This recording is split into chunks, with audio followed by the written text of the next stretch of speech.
ਇੱਕ ਓੰਕਾਰ ਸਤ ਗੁਰ ਪ੍ਰਸਾਦ।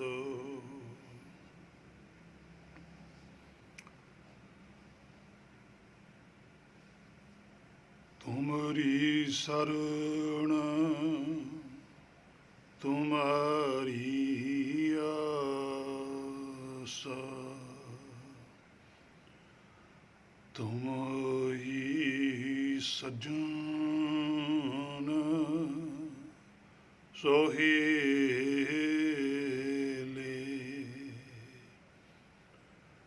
ਰਾਖੋ ਰਾਖਣ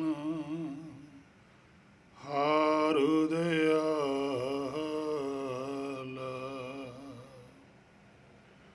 ਨਾਨਕ ਕਰ ਕੇ ਗੋਲੇ,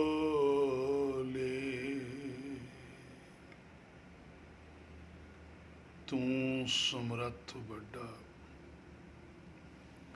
ਮੇਰੀ ਮਤ ਥੋਰੀ ਰਾਮ। ਚੱਲ ਰਹੀ ਗੁਰਬਾਣੀ ਸ਼ਬਦ ਦੀ ਵਿਚਾਰ, ਜੋ ਆਪਾਂ ਸਾਰੇ ਰਲ ਕੇ ਕਾਫੀ ਦਿਨਾਂ ਤੋਂ ਕਰਦੇ ਹਾਂ ਜਾਂ ਸੁਣਦੇ ਹਾਂ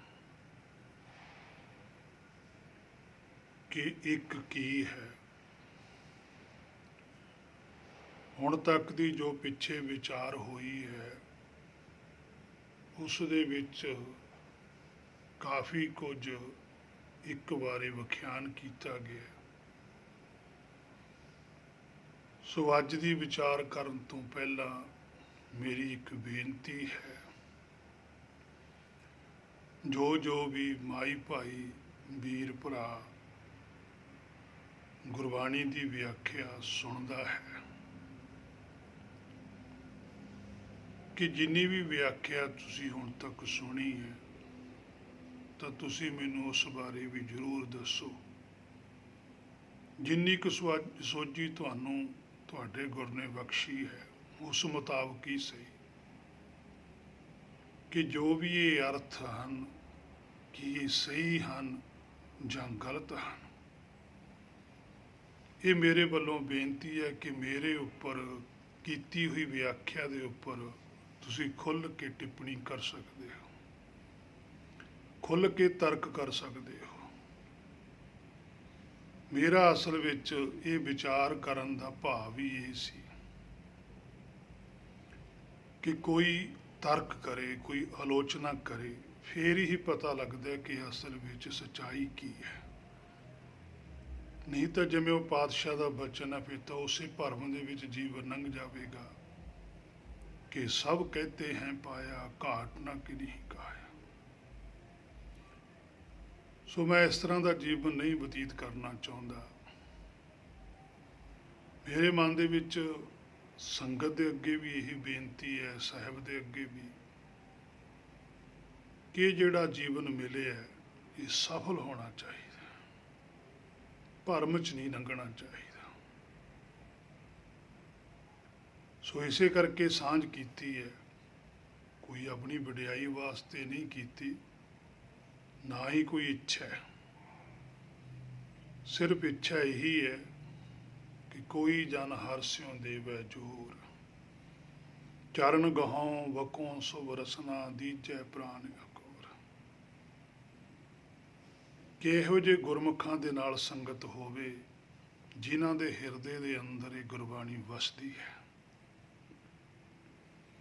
ਫਿਰ ਉਹਨਾਂ ਨਾਲ ਬੈਠ ਕੇ ਗੁਰਬਾਣੀ ਦੇ ਸਵੱਛ ਬਚਨਾਂ ਦੀ ਸਾਂਝ ਕੀਤੀ ਜਾਵੇ, ਵਿਚਾਰ ਕੀਤੀ ਜਾਵੇ।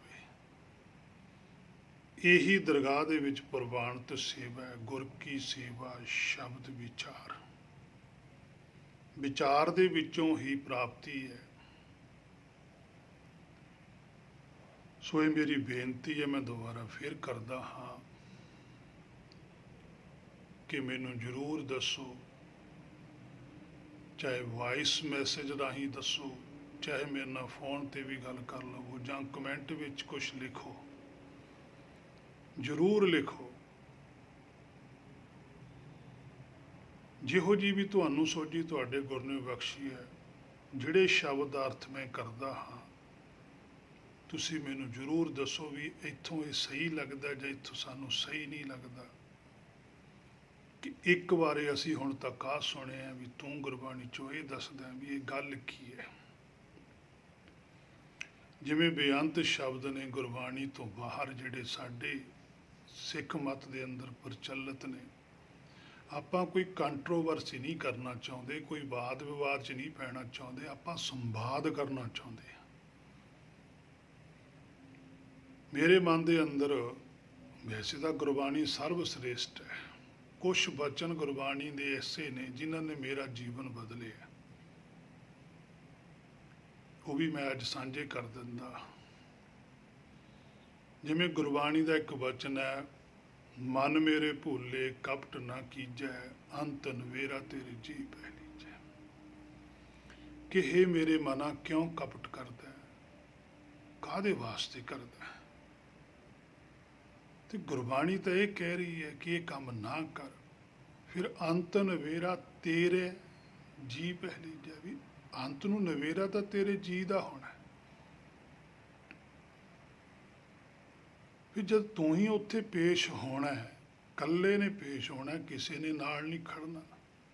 ਕਿਉਂਕਿ ਗੁਰਬਾਣੀ ਦਾ ਫਰਮਾਨ ਹੈ, ਵਿੱਚ ਨਾ ਕੋਈ ਕਰ ਸਕੈ ਕਿਸ ਥੈ ਰੋਵੈ ਰੋਜ। ਉੱਥੇ ਤਾਂ ਕੋਈ ਨਹੀਂ ਹੈ, ਉੱਥੇ ਤਾਂ ਤੂੰ ਸਵੈਮ ਜਾ ਕੇ ਖੜਨਾ ਹੈ। ਕਿਉਂਕਿ ਕੀਤਾ ਜੋ ਤੂੰ ਹੋਇਆ। ਚੋਰ ਕੀ ਹਮ ਮੈਂ ਭਰੇ ਨਾ ਕੋਏ, ਚੋਰ ਕੀਆ ਚੰਗਾ ਕਿਉਂ ਹੋਏ। ਚੋਰ ਦੀ ਕੋਈ ਹਮ ਤੋੜੋ ਭਰਦਾ ਹੈ।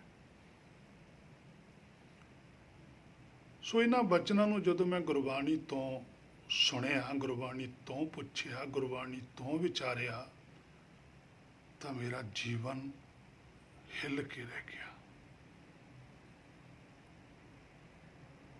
ਪਾਤਸ਼ਾਹ ਕਹਿੰਦੇ ਆ, ਰੋਸ ਨਾ ਕਾਹੂ ਸੰਗ ਕਰੋ ਆਪਨ ਆਪ ਵਿਚਾਰ। ਵੀ ਤੂੰ ਕਿਸੇ ਤੇ ਰੋਸ ਕਿਉਂ ਕਰਦਾ ਹੈ, ਤੂੰ ਆਪਣੇ ਆਪ ਨੂੰ ਵਿਚਾਰ। ਜਿੰਨਾ ਸਮਾਂ ਤੂੰ ਕਿਸੇ ਤੇ ਰੋਸ ਕਰਨ ਦਾ ਲਾਏਂਗਾ, ਉਨਾ ਸਮਾਂ ਆਪਣੇ ਆਪ ਤੇ ਵਿਚਾਰਨ ਤੇ ਲਾ ਲਾ ਵੀ ਤੂੰ ਕੀ ਹੈ। ਤੈਨੂੰ ਆਪਣੇ ਆਪ ਦਾ ਤਾਂ ਪਤਾ ਹੀ ਹੈ ਨਾ, ਸਵੈਮ ਦਾ। ਤੇ ਰੋਸ ਨਾ ਕੀਚੈ ਉੱਤਰ ਦੀਜੈ। ਜਦੋਂ ਤੇਰੇ ਕੋਲ ਸੋਝੀ ਹੈ, ਫਿਰ ਤੂੰ ਜੇ ਤੈਨੂੰ ਕੋਈ ਸਵਾਲ ਕਰਦਾ, ਫਿਰ ਉਹ 'ਤੇ ਗੁੱਸਾ ਨਾ ਕਰ, ਫਿਰ ਉਹਦਾ ਉੱਤਰ ਦੇ, ਜਵਾਬ ਦੇ। ਜੇ ਬੱਚਾ ਟੀਚਰ ਨੂੰ ਜਾ ਕੇ ਪੁੱਛੇ ਵੀ ਸਰ ਇਸ ਸਵਾਲ ਦਾ ਜਵਾਬ ਦਿਓ, ਜੇ ਅੱਗੋਂ ਟੀਚਰ ਹੀ ਗੁੱਸਾ ਕਰ ਲਵੇ, ਤਾਂ ਫਿਰ ਬੱਚਾ ਕਿਸ ਨੂੰ ਪੁੱਛੇਗਾ। ਫਿਰ ਤਾਂ ਉਹਦਾ ਜੀਵਨ ਅਧੂਰਾ ਹੋ ਜਾਵੇਗਾ। ਫਿਰ ਤਾਂ ਉਸ ਦਾ ਜਿਹੜਾ ਜੀਵਨ ਹੈ ਉਹ ਸਵੱਛ ਨਹੀਂ ਹੋਵੇਗਾ, ਸ੍ਰੇਸ਼ਟ ਨਹੀਂ ਹੋਵੇਗਾ, ਕਿਸੇ ਵੀ ਪ੍ਰਾਪਤੀ ਤੇ ਨਹੀਂ ਪਹੁੰਚੇਗਾ। ਸੋ ਮੈਂ ਕਿਸੇ ਵੀ ਤਰ੍ਹਾਂ ਦੀ ਆਲੋਚਨਾ 'ਚ ਨਹੀਂ ਪੈਣਾ ਚਾਹੁੰਦਾ। ਮੇਰਾ ਮਨ ਇਹੀ ਚਾਹੁੰਦਾ ਹੈ ਕਿ ਤੁਸੀਂ ਸੱਚ ਦੱਸੋ, ਜਿੰਨਾ ਪਤਾ ਉਨਾ ਦੱਸੋ, ਉਦੋਂ ਵੱਧ ਨਾ ਦੱਸੋ। ਹਰ ਇੱਕ ਨੂੰ ਗੁਰਬਾਣੀ ਤੋਂ ਸੋਝੀ ਪ੍ਰਾਪਤ ਕਰਨ ਦੀ ਸਲਾਹ ਦਿਓ ਕਿ ਤੂੰ ਸਵੈਮ ਆਪ ਗੁਰਬਾਣੀ ਤੋਂ ਸੋਝੀ ਲੈ, ਸਾਡੇ ਨਾਲ ਬੈਠ ਕੇ ਵਿਚਾਰ ਕਰ। ਗੁਰਬਾਣੀ ਤੋਂ ਬਾਹਰ ਨਹੀਂ। ਸੋ ਇੱਕ ਹੈ ਜਿਹੜਾ ਉਹ ਪੂਰਨ ਜੋਤ ਹੈ, ਜੋਤੀ ਹੈ। ਜੋਤੀ ਦੇ ਵਿੱਚ ਜੋਤ ਲੀਨ ਹੈ। ਜੋਤੀ ਜੋਤ ਰਲੀ ਸੰਪੂਰਨ ਥੀਆ ਰਾਮ। ਉਹ ਸੰਪੂਰਨ ਰਾਮ ਹੈ, ਰਾਜਾ ਰਾਮ ਹੈ। ਕੱਲਾ ਕੱਲਾ ਸੱਚਖੰਡ ਦੇ ਅੰਦਰ ਰਾਮ ਹੈ। ਤੇ ਜਦੋਂ ਸਾਰਾ ਸੱਚਖੰਡ ਇਕੱਠਾ ਹੈ ਤਾਂ ਉਹ ਰਾਮ ਰਾਜੇ ਹੈ, ਉਹ ਸਭ ਹੈ। ਕੱਲਾ ਰਾਜਾ ਹੈ, ਤੇ ਜੇ ਰਾਜੇ ਬਹੁਤ ਜ਼ਿਆਦਾ ਬੈਠੇ ਹੋਣ, ਆਪਾਂ ਕਹਿੰਦੇ ਵੀ ਰਾਜਿਆਂ ਦੀ ਸਭ ਹੈ। ਉਹੀ ਸਤਿਗੁਰ ਹੈ, ਉਸੇ ਨੂੰ ਹੀ ਪੂਰਨ ਬ੍ਰਹਮ ਆਖਦੇ ਹਨ। ਪਹਿਲਾਂ ਵੀ ਇਹ ਗੱਲਾਂ ਮੈਂ ਆਖ ਚੁੱਕੇ ਹਾਂ। ਸੋ ਦੁਬਾਰਾ ਰਿਪੀਟ ਕਰਨ ਦਾ ਵੀ ਕੋਈ ਫਾਇਦਾ ਨਹੀਂ। ਸੋ ਹਾਂ, ਜਿਸ ਤਰ੍ਹਾਂ ਅਸੀਂ ਸੁਣਿਆ ਜ਼ਰੂਰ ਹੈ ਵੀ ਉਹ ਇੱਕ ਹੈ, ਉਹ ਇਸ ਤਰ੍ਹਾਂ ਦਾ ਇੱਕ ਨਹੀਂ ਹੈ ਜਿਵੇਂ ਇੰਗਲਿਸ਼ ਵਿੱਚ ਵੀ ਕਹਿੰਦੇ ਆ God is one. God is one ਨਹੀਂ ਹੈ, ਗੋਡ ਇਜ਼ ਵਨਨੈਸ ਹੈ। ਉੱਥੇ ਸਾਰੇ ਹੀ ਇੱਕੋ ਜਿਹੇ ਨੇ।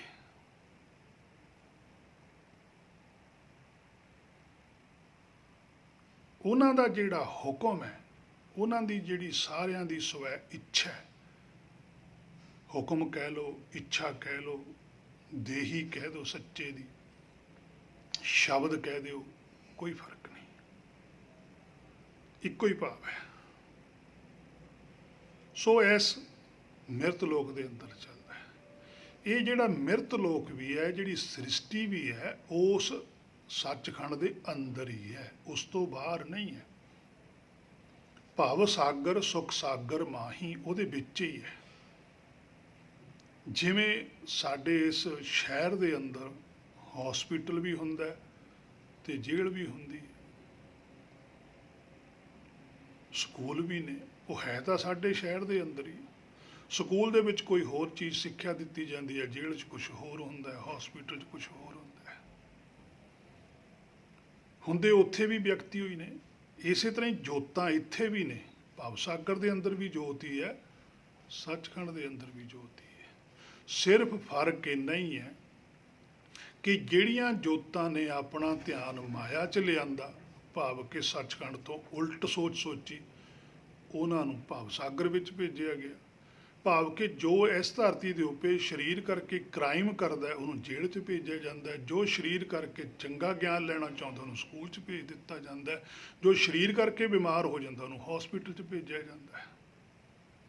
ਸਾਡੇ ਅੰਦਰ ਵੀ ਇੱਕ ਬਹੁਤ ਵੱਡੀ ਬਿਮਾਰੀ ਹੈ ਜੋ ਸਾਨੂੰ ਸੱਚਖੰਡ 'ਚ ਲੱਗੀ, ਉਹ ਹੈ ਹਉਂ ਦੀ। ਹਉਂ ਵਿੱਚ ਆਇਆ, ਹਉਂ ਵਿੱਚ ਛਾਇਆ। ਆਸਾਕੀ ਵਾਰ ਵਿੱਚ ਵੀ ਪਾਤਸ਼ਾਹ ਨੇ ਵਚਨ ਵਿਖਿਆਨ ਕੀਤਾ ਹੈ ਕਿ ਹਉਂ ਦੇ ਵਿੱਚ ਹੀ ਆਉਂਦਾ। ਸੱਚਖੰਡ ਦੇ ਵਿੱਚੋਂ ਸਾਡੇ ਅੰਦਰੋਂ ਹਉਂ ਪੈਦਾ ਹੋਈ, ਭਰਮ ਪੈਦਾ ਹੋਈ, ਅਸੀਂ ਆਪਣਾ ਆਪਾ ਪ੍ਰਗਟ ਕੀਤਾ ਕਿ ਅਸੀਂ ਵੀ ਕੁਛ ਹਾਂ। ਉੱਥੇ ਹਉਂ ਵਾਲਿਆਂ ਨੂੰ ਰੱਖਿਆ ਨਹੀਂ ਜਾਂਦਾ, ਬਿਮਾਰ ਨੂੰ ਰੱਖਿਆ ਨਹੀਂ ਜਾਂਦਾ, ਬਿਮਾਰ ਨੂੰ ਵੱਖ ਕੀਤਾ ਜਾਂਦਾ ਹੈ। ਕੋਈ ਨਫ਼ਰਤ ਨਹੀਂ ਕੀਤੀ ਜਾਂਦੀ ਉਸ ਦੇ ਇਲਾਜ ਵਾਸਤੇ। ਜੇ ਅਸੀਂ ਹੌਸਪੀਟਲ 'ਚ ਮਰੀਜ਼ ਨੂੰ ਲੈ ਕੇ ਜਾਂਦੇ ਹਾਂ, ਅਸੀਂ ਉਹਦੇ ਇਲਾਜ ਵਾਸਤੇ ਲੈ ਕੇ ਜਾਂਦੇ ਹਾਂ। ਸਾਨੂੰ ਬਿਮਾਰੀ ਉੱਥੇ ਹਉਂ ਦੀ ਲੱਗੀ। ਫਿਰ ਤ੍ਰੇਤੇ ਵਿੱਚ ਆਈ ਸਾਡੀ ਜੋਤ। ਤ੍ਰੇਤੇ ਦੇ ਵਿੱਚ ਇਹਦੇ ਕੋਲ ਨਾ ਸੱਚਖੰਡ ਹੁੰਦਾ, ਨਾ ਇਹਦੇ ਕੋਲ ਮਾਤ ਲੋਕ ਹੁੰਦਾ। ਮਾਤ ਲੋਕ ਵੀ ਨਹੀਂ ਹੁੰਦਾ ਤੇ ਮਿਰਤ ਲੋਕ ਇਹਨੂੰ ਬਾਅਦ 'ਚ ਮਿਲਦਾ ਹੈ। ਸੋ ਤ੍ਰੇਤੇ ਦੇ ਅੰਦਰ ਫਿਰ ਇਹ ਉੱਥੇ ਤਪ ਕਰਦੀ, ਜਪ ਕਰਦੀ ਹੈ। ਤ੍ਰੇਤੇ ਰਥ ਜਤੇ ਕਾ, ਉੱਥੇ ਯਤਨ ਹੁੰਦਾ ਹੈ ਕਿ ਹੁਣ ਮੈਨੂੰ ਕੀ ਕਰਨਾ ਪਊਗਾ। ਫਿਰ ਸੱਚਖੰਡ ਵਾਲੇ ਨੂੰ ਫਰਮਾਨ ਕਰਦਾ ਵੀ ਹੁਣ ਤੈਨੂੰ ਗਰਭ 'ਚ ਜਾਣਾ ਪਊਗਾ। ਉੱਥੇ ਤੈਨੂੰ ਸਰੀਰ ਮਿਲੂਗਾ ਮਾਇਆ ਦਾ। ਦੁਆਪਰ ਹੈ ਮਾਤਾ ਦਾ ਗਰਭ। ਜਿਹੜਾ ਗੁਰਮਤ ਦੇ 4 ਯੁੱਗ ਹੋਰ ਨੇ, ਜੋ ਸੰਸਾਰ 'ਚ ਪ੍ਰਚਲਿਤ ਨੇ 4 ਯੁੱਗ ਹੋਰ ਨੇ, ਉਹ ਸਨਾਤਨ ਮਤ ਦੇ ਆ, ਪਰ ਮੰਨਦੇ ਅਸੀਂ ਉਹਨਾਂ ਨੂੰ ਹੀ ਆ। ਅਸੀਂ ਗੁਰਬਾਣੀ ਵਾਲੇ 4 ਯੁੱਗ ਨਹੀਂ ਮੰਨਦੇ। ਪੜ੍ਹਦੇ ਅਸੀਂ ਗੁਰਬਾਣੀ ਆ, ਪਰ ਸਾਡੇ ਤੇ ਪ੍ਰਭਾਵ ਕਿਸੇ ਹੋਰ ਦਾ। ਗੁਰਬਾਣੀ ਦੇ 4 ਯੁੱਗ ਹੋਰ ਨੇ। ਉਹ ਗੁਰਬਾਣੀ ਦੇ ਵਿੱਚ ਕੱਲਾ ਕੱਲਾ ਯੁੱਗ ਵਿਖਿਆਨ ਕੀਤਾ ਗਿਆ। ਜਦੋਂ ਮੈਂ ਯੁੱਗਾਂ ਦੀ ਵਿਆਖਿਆ ਕਰਾਂਗਾ ਤਾਂ ਉਹਦੇ ਵਿੱਚ ਮੈਂ ਸਾਰੀ ਵਿਆਖਿਆ ਯੁੱਗਾਂ ਦੀ ਵੀ ਕਰੂੰਗਾ ਗੁਰਬਾਣੀ 'ਚ।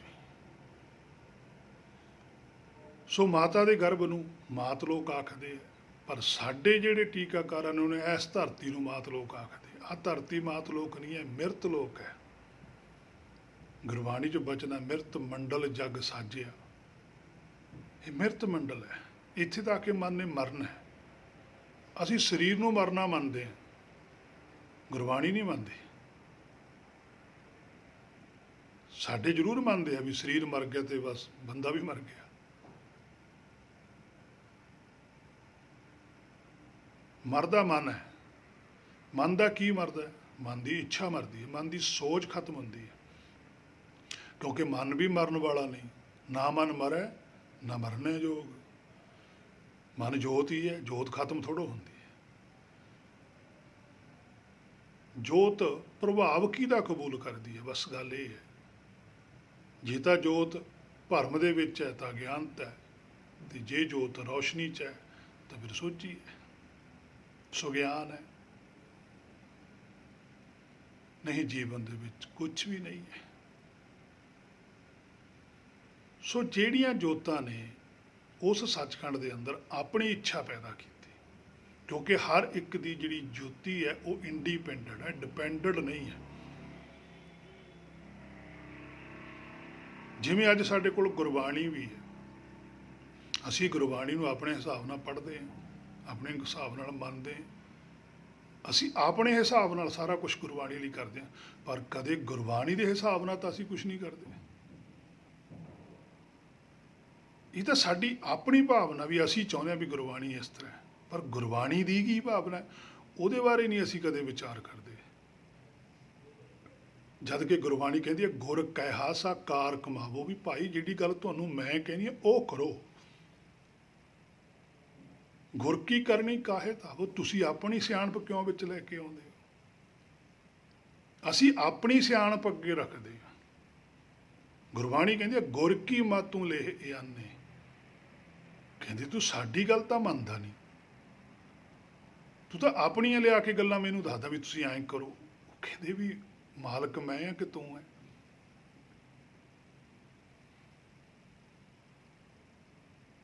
ਅਸੀਂ ਮਾਲਕ ਨੂੰ ਆਰਡਰ ਕਰਦੇ ਹਾਂ ਕਿ ਸਾਡਾ ਤੁਸੀਂ ਗੱਲ ਮੰਨੋ। ਕਹਿੰਦਾ ਵੀ ਨਹੀਂ, ਮੈਂ ਪੁੱਛ ਨਾ ਕਰੇ ਵਿਚਾਰੋ। ਕਹਿੰਦਾ ਮੈਂ ਕਿਸੇ ਨੂੰ ਪੁੱਛ ਕੇ ਨਹੀਂ, ਇੱਥੇ ਕਿਸੇ ਦੀ ਦਲਾਲੀ ਨਹੀਂ ਹੈ ਕਿ ਕਿਸੇ ਦੇ ਕਹਿਣ ਤੇ ਮੈਂ ਤੁਹਾਡੀ ਗੱਲ ਮੰਨੂਗਾ। ਕਿਸੇ ਦੇ ਕਹੇ ਤੇ ਸਾਨੂੰ ਗੁਰਬਾਣੀ ਦੀ ਸੋਝੀ ਵੀ ਨਹੀਂ ਆ ਸਕਦੀ, ਇਹ ਤਾਂ ਸਵੈਮ ਸਾਨੂੰ ਆਪ ਲੈਣੀ ਪੈਣੀ। ਤੇ ਜੇ ਸਾਡਾ ਹੀ ਨਹੀਂ ਮਨ ਮੰਨਦਾ, ਭਾਵੇਂ ਅਸੀਂ ਲੱਖ ਗੁਰਬਾਣੀ ਪੜ੍ਹੀ ਚੱਲੀਏ, ਜਦੋਂ ਸਾਡਾ ਮਨ ਹੀ ਨਹੀਂ ਮੰਨਦਾ।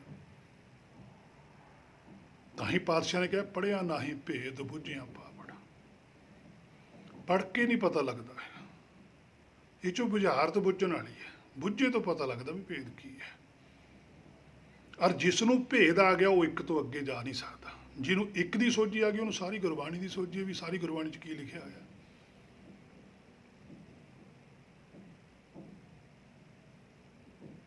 ਪਾਣੀ ਦੀ ਇੱਕ ਬੂੰਦ ਲੈ ਲਓ ਤੁਸੀਂ, ਉਹਦੇ 'ਤੇ ਐਕਸਪੈਰੀਮੈਂਟ ਕਰੋ, ਉਹਦਾ ਜਿਹੜਾ ਹੈਗਾ ਫਾਰਮੂਲਾ ਤੁਹਾਨੂੰ ਪਤਾ ਲੱਗ ਦੂ ਵੀ H2O ਹੈ, ਹਾਈਡਰੋਜਨ ਆਕਸੀਜਨ। ਤੇ ਤੁਸੀਂ ਦਾਅਵੇ ਨਾਲ ਕਹਿ ਸਕਦੇ ਹੋ ਵੀ ਜਿੰਨਾ ਵੀ ਇਹ ਪਾਣੀ ਹੈ ਦੋ ਤੱਤਾਂ ਤੋਂ, ਦੋ ਗੈਸਾਂ ਤੋਂ ਮਿਲ ਕੇ ਬਣਿਆ। ਹੁਣ ਸਾਰੇ ਪਾਣੀ ਨੂੰ ਟੈਸਟ ਕਰਨ ਦੀ ਲੋੜ ਨਹੀਂ, ਇੱਕ ਬੂੰਦ ਟੈਸਟ ਕਰ ਲਈ ਤੇ ਸਾਰਾ ਹੀ ਟੈਸਟ ਹੋ ਗਿਆ। ਇਸੇ ਤਰ੍ਹਾਂ ਹੀ ਜਦੋਂ ਸਾਨੂੰ ਆਪਣੇ ਅੰਦਰ ਇੱਕ ਨੁਕਤੇ ਦਾ ਪਤਾ ਲੱਗ ਗਿਆ ਤਾਂ ਸਾਰੀ ਖੇਡ ਹੀ ਖਤਮ ਹੈ, ਸਾਰੀ ਗੱਠੀ ਖੁੱਲ ਜਾਣੀ ਹੈ।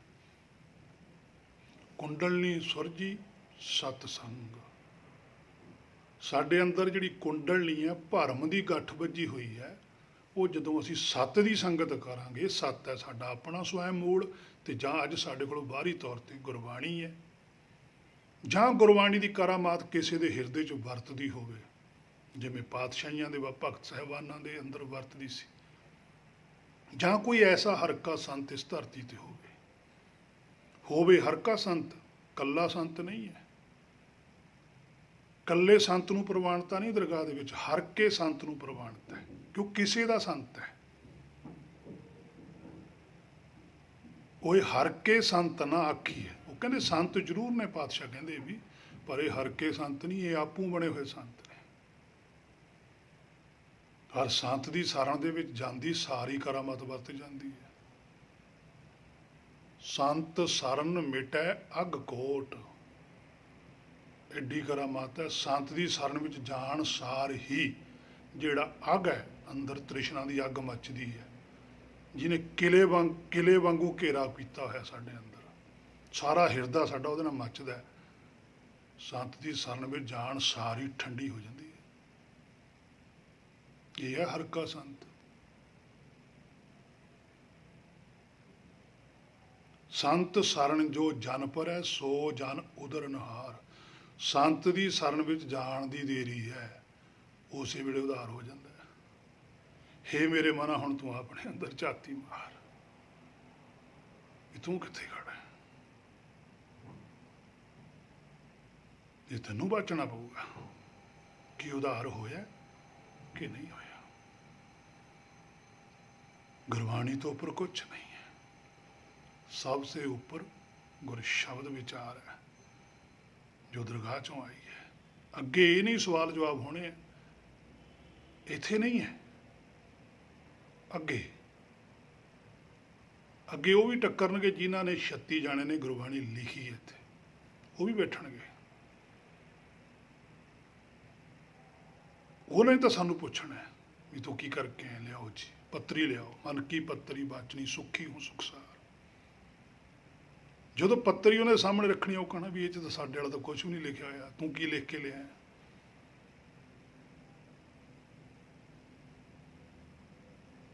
ਇਹ ਕੀ ਆਲ ਜੰਜਾਲ ਲਿਖੀ ਫਿਰਦਾ।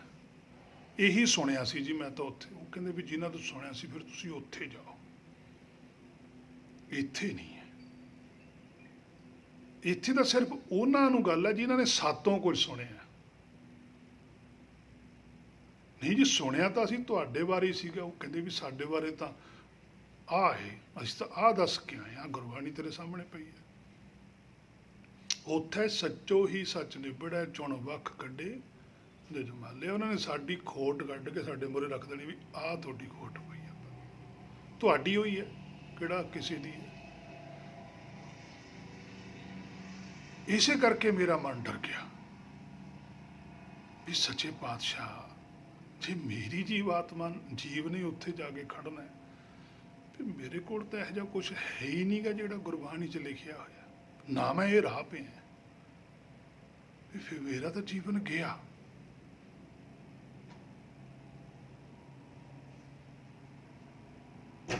ਕਿਤੇ ਇਸ ਤਰ੍ਹਾਂ ਹੀ ਨਾ ਲੰਘ ਜਾਵੇ। ਫਿਰ ਗੁਰਬਾਣੀ ਨੇ ਮੈਨੂੰ ਹੌਸਲਾ ਬਹੁਤ ਦਿੱਤਾ। ਕਹਿੰਦੇ ਅਜੂ ਕਿਛ ਵਿਗੜਿਓ ਨਹੀਂ, ਕਹਿੰਦੇ ਹਜੇ ਵੀ ਕੁਛ ਨਹੀਂ ਵਿਗੜਿਆ। ਜਾਂ ਮੈਂ ਹਰ ਗੁਣ ਗਾਏ, ਕਹਿੰਦੇ ਹੁਣ ਵੀ ਆਪਣੇ ਮੂਲ ਦੇ ਗੁਣਾਂ ਨੂੰ ਗਾਉਣ ਲੱਗ ਜਾ। ਹਜੇ ਵੀ ਤੇਰੇ ਕੋਲ ਸਮਾਂ ਹੈ, ਕੋਈ ਗੱਲ ਨਹੀਂ। ਅਗਾਂਹ ਕੂ ਤਰਾਂਗ ਪਿੱਛੇ ਫੇਰ ਨਾ ਮੋੜਨਾ, ਅੱਗੇ ਵਧ, ਪਿੱਛੇ ਵੱਲ ਨਾ ਝਾਕ। ਪਿੱਛੇ ਹੋ ਗਿਆ ਸੋ ਹੋ ਗਿਆ, ਪਾਛੇ ਪਾਉ ਨਾ ਦੀਜੀਏ, ਅੱਗੇ ਹੋਏ ਸੋ ਹੋਏ। ਹੁਣ ਅੱਗੇ ਵਧ, ਪਿਛਲਾ ਛੱਡ ਦੇ।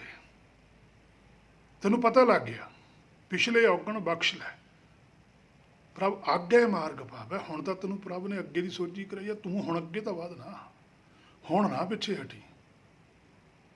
ਹੁਣ ਜੋ ਗੁਰਬਾਣੀ ਕਹਿ ਰਹੀ ਹੈ, ਗੁਰਬਾਣੀ ਤੋਂ ਪੁੱਛੇ ਤੋਂ ਬਿਨਾਂ ਕੋਈ ਵੀ ਪਰਮਾਰਥੀ ਸ਼ਬਦ ਨਹੀਂ ਵਰਤਣਾ ਹੈਗਾ।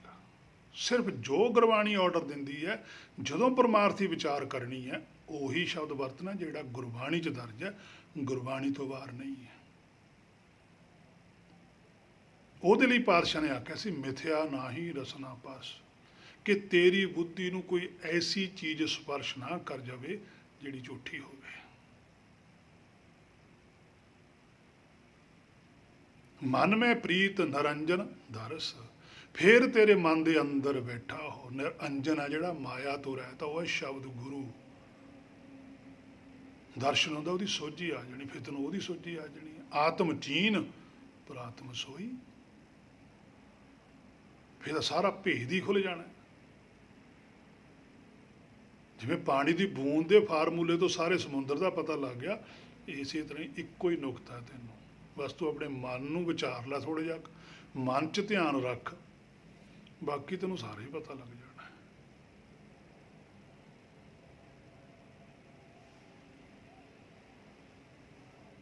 ਸੋ ਇੱਥੋਂ ਤੱਕ ਇਹ ਅੱਜ ਦੀ ਵਿਚਾਰ ਸੀ। ਮੈਂ ਫਿਰ ਦੁਬਾਰਾ ਬੇਨਤੀ ਕਰਦਾ ਹਾਂ ਕਿ ਜ਼ਰੂਰ ਤੁਸੀਂ ਮੈਨੂੰ ਤੋਂ ਸਲਾਹ ਦਿਓ, ਜਿੰਨੀ ਕੁ ਵੀ ਤੁਹਾਡੇ ਕੋਲ ਹੈ, ਤੇ ਮੈਂ ਉਸ ਦੀ ਵਿਚਾਰ ਕਰਾਂਗਾ। ਸ਼ਾਇਦ ਮੇਰੇ ਵਿੱਚ ਹੀ ਬਹੁਤ ਕਮੀਆਂ ਨੇ, ਮੈਂ ਇਹ ਨਹੀਂ ਕਹਿੰਦਾ ਕਿ ਮੈਂ ਪੂਰਾ, ਮੈਂ ਆਪਣੀਆਂ ਕਮੀਆਂ ਨੂੰ ਸੁਧਾਰ ਸਕਾਂ। ਵੱਧ ਤੋਂ ਵੱਧ ਮੈਂ ਗੁਰਬਾਣੀ ਤੋਂ ਵਿਚਾਰ ਕਰਾਂ ਤਾਂ ਕਿ ਮੇਰਾ ਜੀਵਨ ਸਫਲ ਹੋ ਸਕੇ। ਸੋ ਹੋਈਆਂ ਬੇਅੰਤ ਭੁੱਲਾਂ ਦੀ ਖਿਮਾ ਗੁਰ ਕਿਰਪਾ ਕਰਨ। ਸੋ ਵਾਹਿਗੁਰੂ ਜੀ ਕਾ ਖਾਲਸਾ, ਵਾਹਿਗੁਰੂ ਜੀ ਕੀ ਫਤਿਹ।